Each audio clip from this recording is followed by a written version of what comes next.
우리 로마서 9장과 10장을 함께 나누면서 다룬 핵심 주제가 있습니다. 그것은 하나님께서 그러실 리가 없다. 하나님은 그런 분이 아니시다라는 얘기입니다. 하나님은 스스로 소개하실 때 나는 아브라함의 하나님, 이삭의 하나님, 또 야곱의 하나님이다라고 소개하십니다. 이게 무슨 뜻이냐면요. 아브라함에게 행하신 하나님이 또 이삭과 야곱에게 행하신 하나님이 지금도 여전히 동일하다 이 뜻입니다. 내가 아브라함과 이삭과 야곱에게 이러한 일들을 행했다면 지금도 내가 너에게 동일하게 이러한 일을 행한다. 네. 그것을 의미하는 뜻입니다. 그것을 의미하는 겁니다. 우리는요, 그래서 성경의 믿음의 사람들을 보면서 그들에게 자비를 베푸신 하나님을 보면서 이렇게 생각할 수 있는 거죠. 아, 하나님이 나에게도 동일하게 하시겠구나. 하나님이 그렇게 하셨다면 동일하신 분이시기 때문에 나에게도 그렇게 하실 것이다. 그래서 우리는 하나님이 이전에 행하셨던 많은 일들을 성경을 통해서 보면서 배우게 되는 거죠. 우리 사람들을 대할 때도 그런 면이 있지 않습니까? 어떤 사람을 채용할 때 그의 이력을 보기도 하고요. 그의 성격이라던가 혹은 그의 취향 같은 것을 보면서 내가 이 사람하고 일을 같이 할까 말까 이런 것들을 결정하기도 합니다. 그리고 그의 과거 했던 많은 일들이나 상황들을 좀 보면서 이 사람이 앞으로도 그렇게 할 것이다 라는 것을 예측하기도 하죠. 그럼에도 사람은요, 언제나 변하고 또 연약함 때문에 중간중간 또 탐심과 또 스스로의 죄성 때문에 타인에게 실망을 주거나 혹은 상처를 주기도 합니다. 이건 사람이라서 불가피한 점이고 우리 또한 이 점에 대해서 자유롭지는 않습니다. 그런데 하나님은 우리와 다르십니다. 하나님은요, 인간처럼 내가 실수했다 이렇게 말씀하신다거나 혹은 내가 그거는 미처 생각하지 못했다 이렇게 말씀하신다거나 혹은 그거는 내가 능력이 안 돼서 못하겠다 미안하다 이렇게 말씀하실 수가 없는 분입니다. 죄와 악을 미워하시면서 동시에 절대 선이신 하나님의 성품 때문에요. 하나님은 오직 선을 행하실 수밖에 없고요. 또 인자와 긍휼이 넘치시는 분이시기 때문에 우리에게 사랑을 베푸실 수밖에 없습니다. 그분이 하나님이세요. 그리고 모든 것을 아시고 또 모든 것을 하실 수 있는 분이셔서 결국 하나님의 그런 성품과 그런 능력을 가지고 우리에게 하신 일, 곧 독생자 예수 그리스도를 보내주셨고 우리에게 대속제물로 주셔서 우리의 죄와 사망의 권세를 해결해 주셨다는 거죠.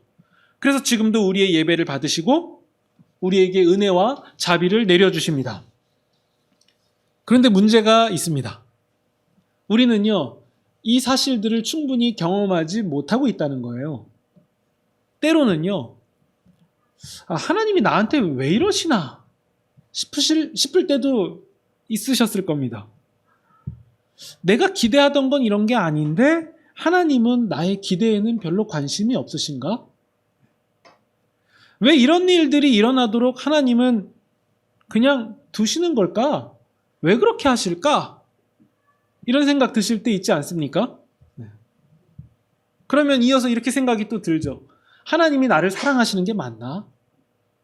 혹시 내가 잘못한 게 있어서 하나님이 나한테 벌 주시는 거 아닐까? 정말 하나님은 나에게 관심은 있으실까? 그런데요, 이러한 생각들이 든다는 것은요, 아주 자연스러운 일이에요. 그리고 당연하다라고 할 수도 있습니다. 우리의 일로 바꾸면 좀 체감이 될 것 같아요. 부모라면 누구나 해보는 경험이 있습니다.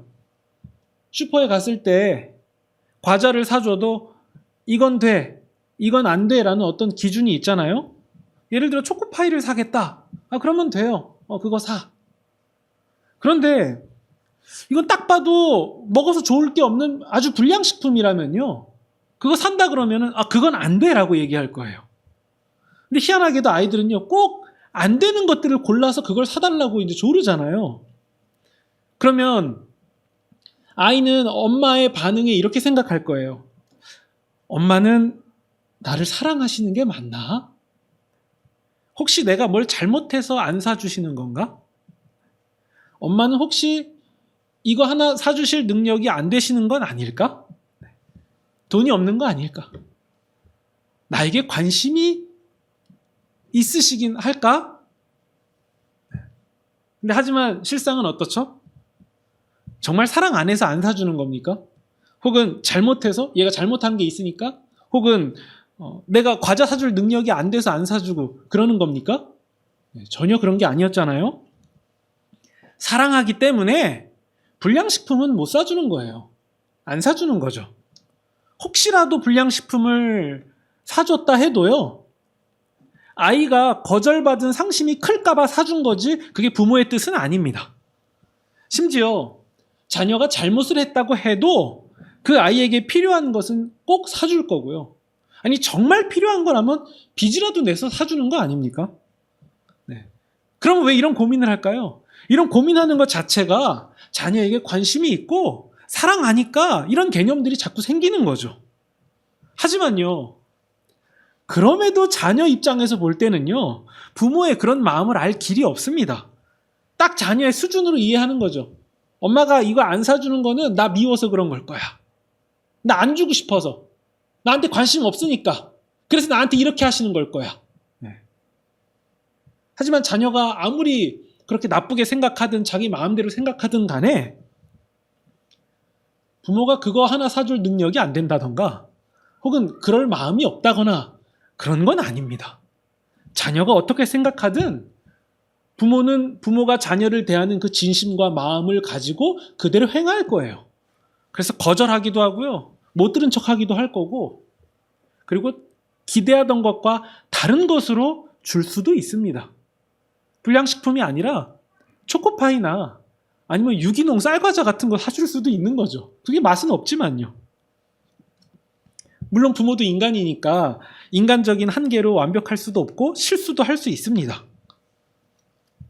그럼에도 관심이 있고 또 여전히 사랑하고 최선의 노력을 다한다라는 사실은 변함이 없습니다. 그런데도 아이는요, 부모는 그런 진심을 갖고 있는데도 그 아이는요, 왜 부모의 의도나 속마음을 잘 모를까요? 사실 이 질문을 설명드려야 되겠습니까?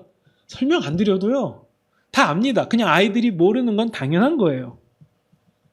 부모에 비하면, 아니, 그걸 떠나서도 아이는 그냥 아직은 미숙하니까, 그걸 헤아릴 길이 없으니까. 성숙의 면에서는 말할 것도 없고요. 또 인생을 살아온 깊이나 여러 가지를 따져볼 때 부모와 자녀가 뭐 비교가 됩니까? 그러니까 자녀가 부모를 이해하지 못하는 것은요, 당연한 일이고요. 행여나 자녀가 그 부모를 이거는 불량식품이니까 나의 건강과 여러 가지 상황 때문에 부모님이 사주실 수 없는 거야. 그건 당연한 결정이야. 라고 아이가 말한다면 그 아이는 좀 이상한 아이예요. 네. 존재 자체에서 이미 굉장한 수준과 격차가 있는 거잖아요. 그러면 우리와 하나님은 어떨까요?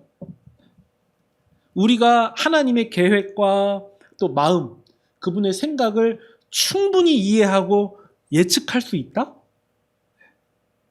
글쎄요, 만약 우리가 그게 가능하다 그러면 그분이 하나님 맞으실까요? 아니, 아이와 부모 격차 사이에서도 이해 안 되는 일들이 허다한데 하나님과 우리 사이의 격차는 어느 정도입니까? 조금 더 큽니까? 그게 아니잖아요. 상상할 수 없을 정도로 크잖아요. 마치 개미가 인간을 이해할 수 없듯이 우리가 하나님을 이해할 수 없는 격차라고 설명하면 그게 좀 맞는 설명이 될까요? 그것보다도 더 크잖아요. 그런데 우리가 하나님의 계획과 그분의 행하심에 대해서 다 이해하고 다 소화해서 충분히 설명할 수 있다? 맞지가 않는 얘기죠. 그래서 우리가 우리의 초라한 수준으로 볼 때는 이렇게 생각할 수 있어요. 나를 안 사랑하시나? 나에게는 관심이 없으신가? 왜 나는 이런 일을 겪어야 되지?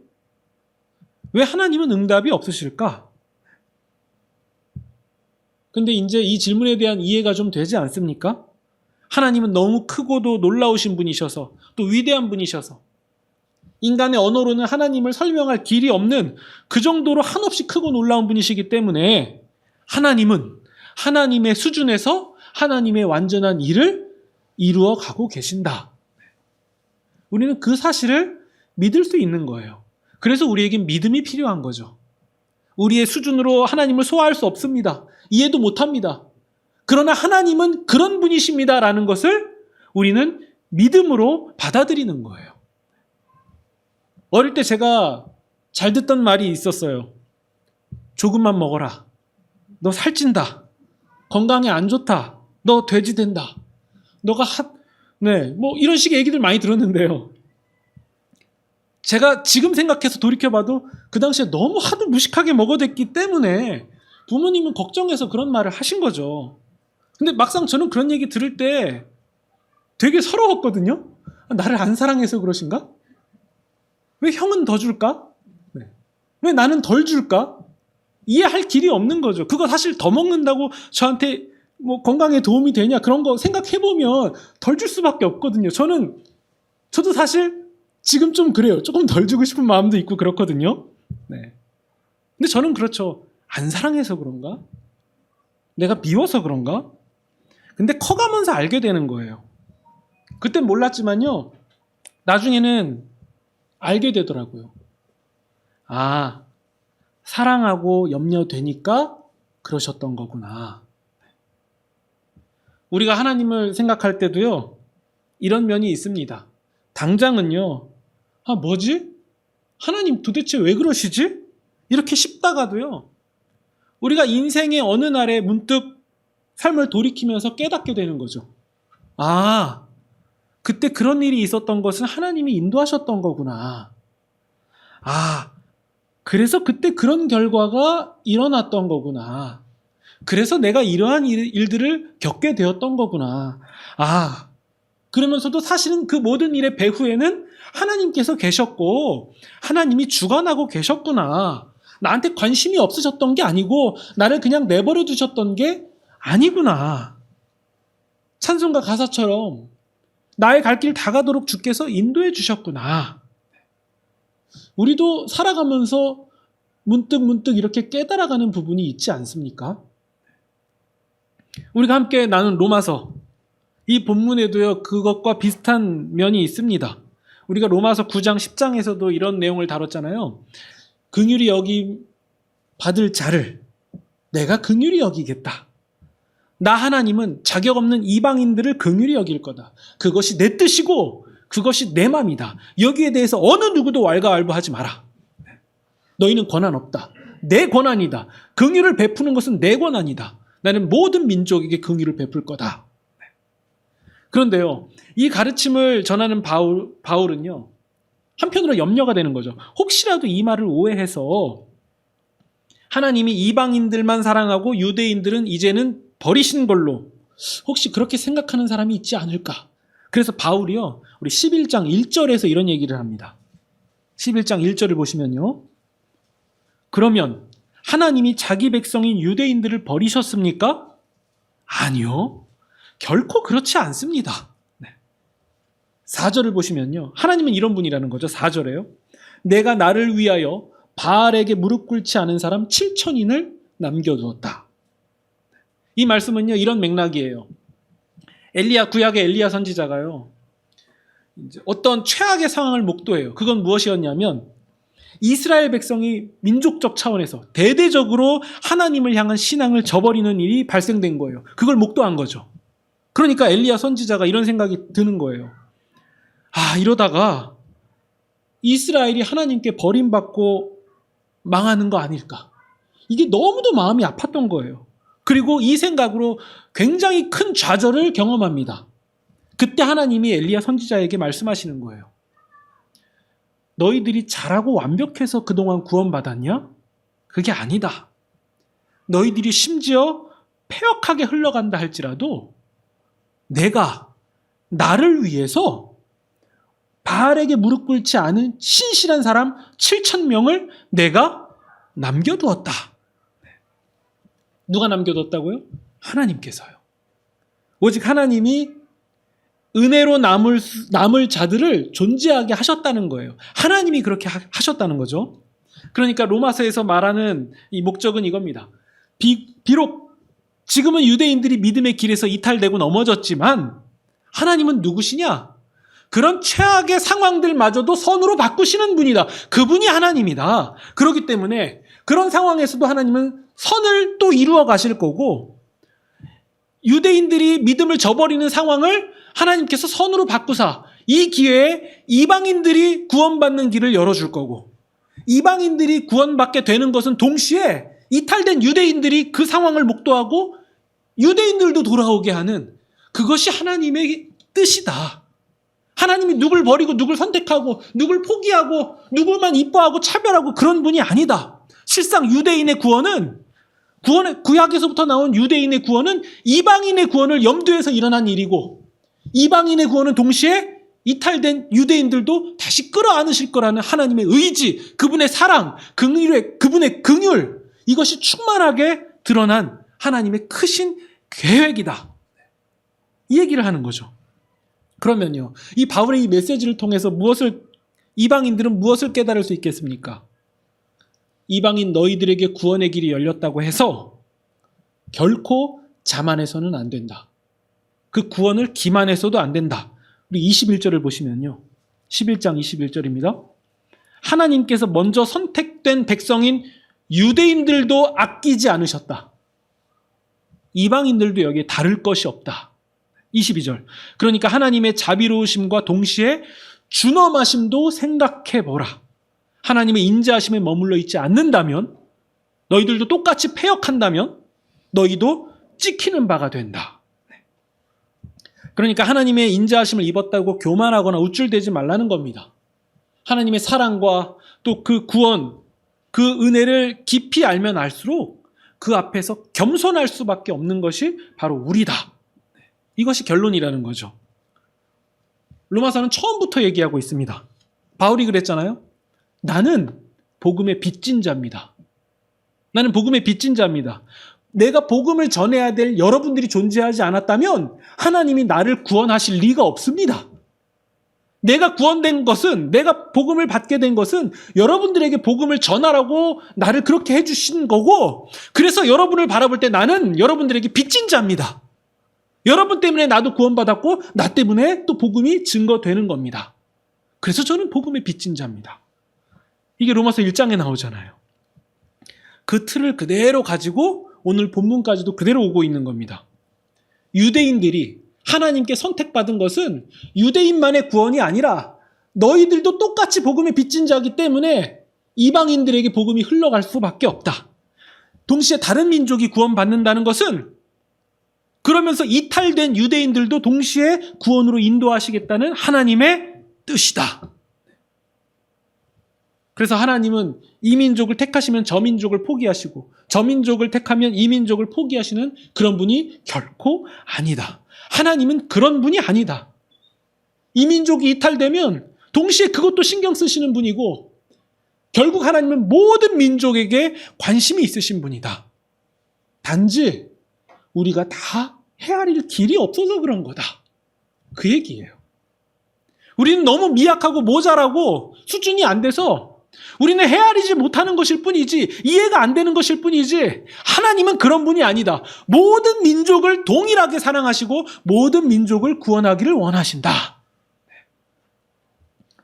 그래서 28절을 보시면요, 복음의 관점으로 볼 때에는 이방인들이 잘 되라고 유대인들이 하나님과 원수가 됐지만, 하나님의 택하심이라는 관점으로 볼 때는 유대인들은 아브라함과 같은 믿음의 조상들 때문에 하나님의 사랑을 받은 자들입니다. 29절. 하나님이 주시는 선물과 부르심은 번복되지 않습니다. 하나님은 포기하지 않으십니다. 사랑하십니다. 30절입니다. 너희 이방인들도 봐라. 본래는 하나님께 순종하지 않는 자들이지 않았냐?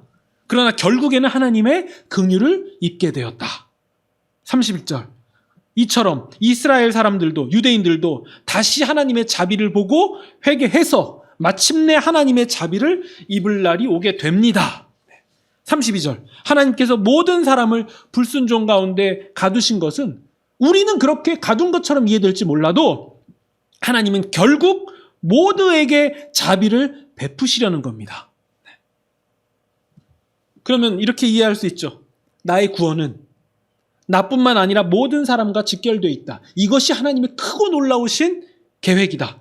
그래서 우리는 하나님의 긍휼과 자비, 사랑과 구원 앞에서 겸손하지 않을 수가 없고, 또 나만 구원받았다고 그것을 떠들어댈 수도 없고, 결국 구원받은 것 때문에 나는 빚진 자다라고 고백하는 바울의 그 고백처럼 우리도 동일하게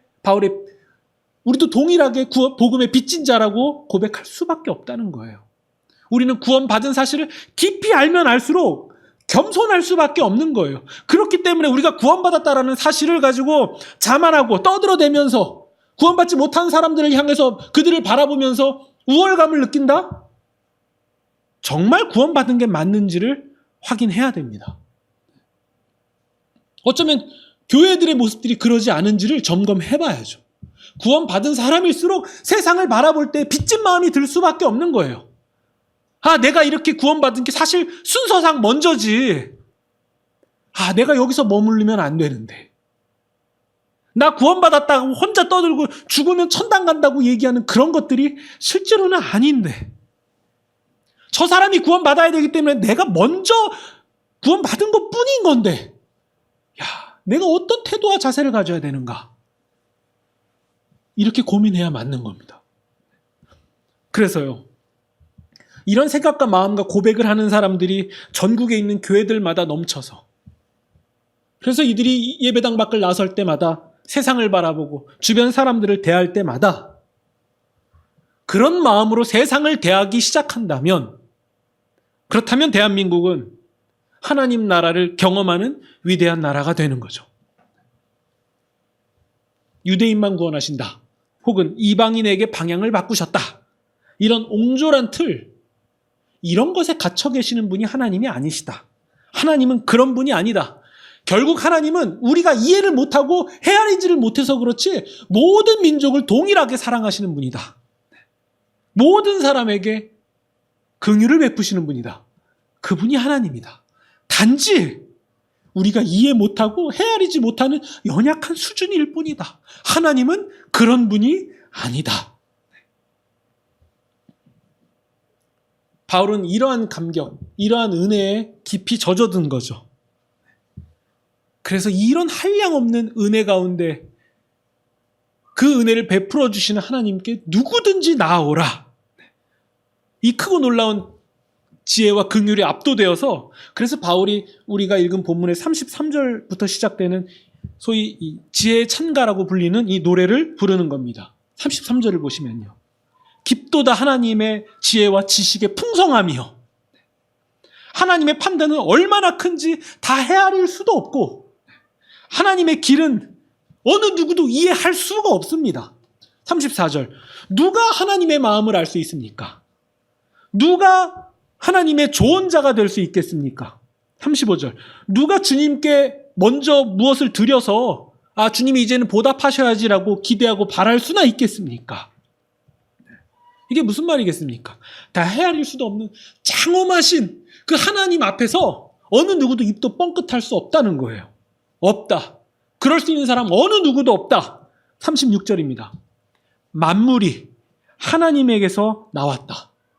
하나님의 보살핌으로 보존되는 것이고 결국 하나님께로 돌아간다. 여러분, 세상 모든 만물이 주 하나님께로부터 나왔습니다.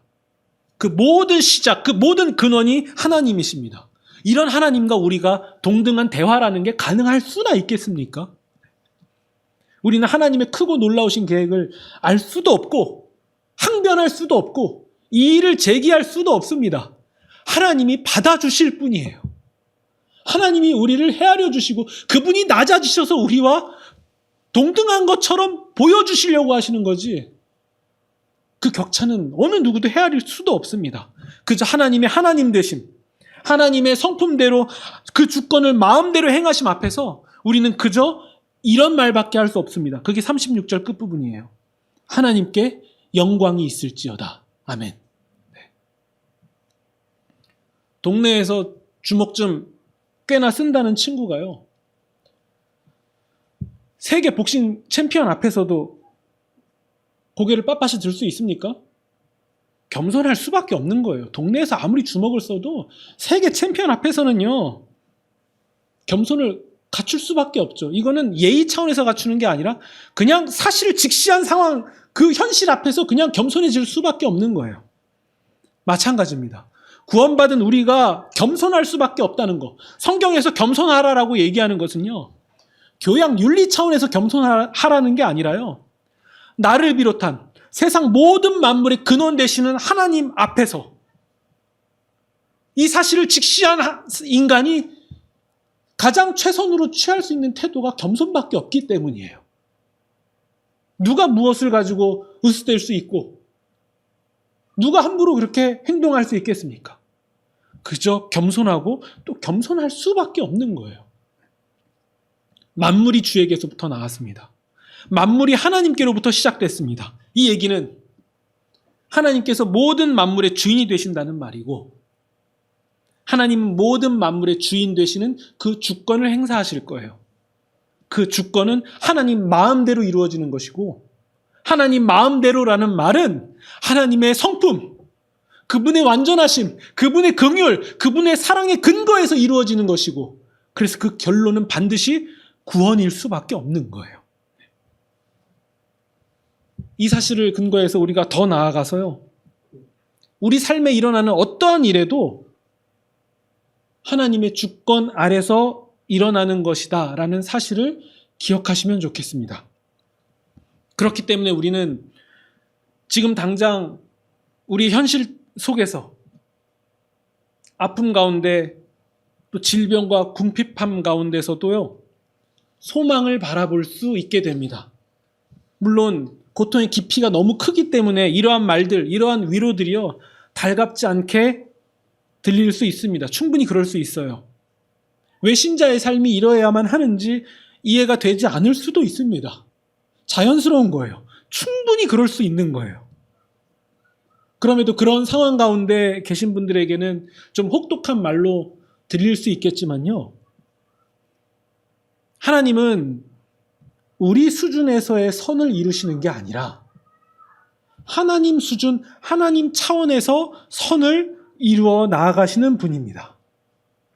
이게 혹독하고 잔인하게 들릴 수 있는 말이 될 수도 있겠지만요, 그럼에도 하나님은 그렇게 하신다라는 사실을 믿으시면 좋겠고, 그래서 믿음으로 그 어려운 시기, 이 어려운 시기를 그렇게 지나실 수 있으면 좋겠습니다. 하나 확실한 것은요, 내 삶을 다 동원해서 이해할 수 없지만요, 분명히 돌이켜볼 때, 어느 시점에서 우리가 믿음으로 우리의 삶을 성찰할 때 하나 확실한 사실, 하나님이 인도하신 게 맞구나. 모든 만물이 하나님께로부터 왔고 나도 하나님께로부터 왔구나. 내 주인이 하나님이시구나. 그러면 그 주인 되신 하나님께서 하나님의 성품대로, 하나님이 하나님 되심대로 일을 행하실 거구나. 지금 이해되지 않고, 지금 내 수준으로는 도저히 헤아릴 길이 없고 원망스럽기도 하고 하나님이 너무도 미울 수도 있지만, 그래서 이런 이때 우리의 믿음을 사용해서 하나님은 그런 분이 아니다. 나의 상황, 나의 수준을 뛰어넘어서 하나님을 바라보겠다. 하나님을 소화하겠다. 하나님을 기대하겠다. 의지하겠다. 지금 이 현실을 넘어서 더 나아가겠다. 이 믿음 주신 하나님께 나는 감사하겠다. 우리는 하나님께로부터 왔고 하나님에 의해서 보존되어 왔고 또 반드시 주께로 돌아가는 자들입니다. 우리의 주어진 삶이 아무리 형편없고 최악의 상황을 경험한다 할지라도 우리의 결론은 반드시 주께로 돌아갑니다. 왜냐하면 우리는 하나님께로부터 나온 자들이기 때문이죠. 이런 믿음, 이런 소망, 이런 확신을 가지고 우리에게 주어진 삶을 그렇게 지나가시면서, 그래서 하나님을 더욱 깊이 알아가고 감격하면서 이 바울의 고백처럼 우리도 동일한 찬가를 부르게 되시는 그런 저와 여러분이 되시기를 주님의 이름으로 축원드립니다.